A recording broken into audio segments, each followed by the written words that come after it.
ខ្ញុំនឹងថាអ្នកទាំងអស់គ្នាពេលនេះសុទ្ធតែអន្ទះសារចង់រំខ្លាំងណាស់ពេលនេះខ្ញុំសូមប្រកាសពិធីរំលែកចាប់ផ្ដើមពួកខ្លះចង់ស្ទើរតពួននឹងស្ទៀវជួកែងមកពីខាងណាដាស់ស្ពស់គ្នាពួកបូមលត់ដៃដោះតពួកក្មេងលេងដីក៏មកចង់ប៉ះពួកខ្លះចង់ស្ទើរតពួននឹងស្ទៀវជួ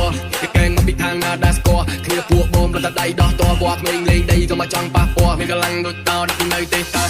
ឲ្យយឺតក៏សយេះពាក់កាសជៀនជើងមកពីលើជីខ្លះខលហើយគ្នាតទៅក្លឹបស្ដាប់បាសចាយលុយថ្មីខ្ញុំមិនចាយលុយចាស់នោះតែមិនចេញលុយខ្ញុំចូលក្រាស់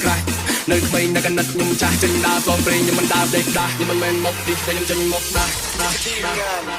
ខមមិនមេឡូឌី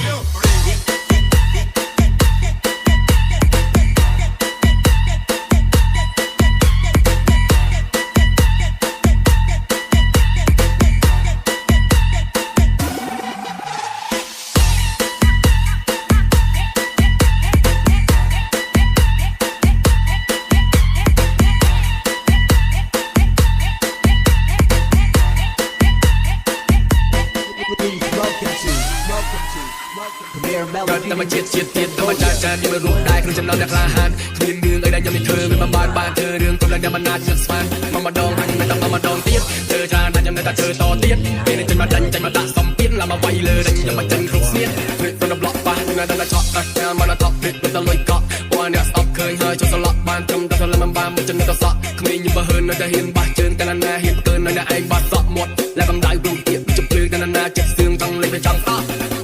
ចង់លេងតែចង់ក្តក់ចង់លេងតែចង់តក់តែណាចិត្តសឿងចង់លេងតែចង់តក់ចង់លេងតែចង់តក់ចង់លេងតែចង់តក់ចង់លេងតែចង់តក់តែណាចិត្តសឿងចង់លេងតែចង់តក់នេះមិនមែនមកទីតែខ្ញុំចេញមកដែរតែចង់សក់ខ្ញុំឲ្យវាឈឺចិត្តបើសិនវាមិនចង់ខកព្រោះវានៅភ្លើនៅស្ទើរនៅក្លៅពួកខោចៅចង់មកប៉ះគ្រូម៉ៅឲ្យដេកទីដល់ថ្ងៃច័ន្ទថ្ងៃគៀថ្ងៃពុធដល់ថ្ងៃពហុសុកសៅร์ពួកថៃទូវាមិនស្គាល់ភ្លើងក្តៅចាប់វាយកទៅស្ងោឈូឬក៏វាងៀតចៅធ្វើខ្ញុំនេះងូមកឲ្យខ្ញុំឡើងកម្ដៅពេលនេះចង់និយាយថាពួកខ្លះចង់ស្ទើរតពួននឹងស្ទៀវជួ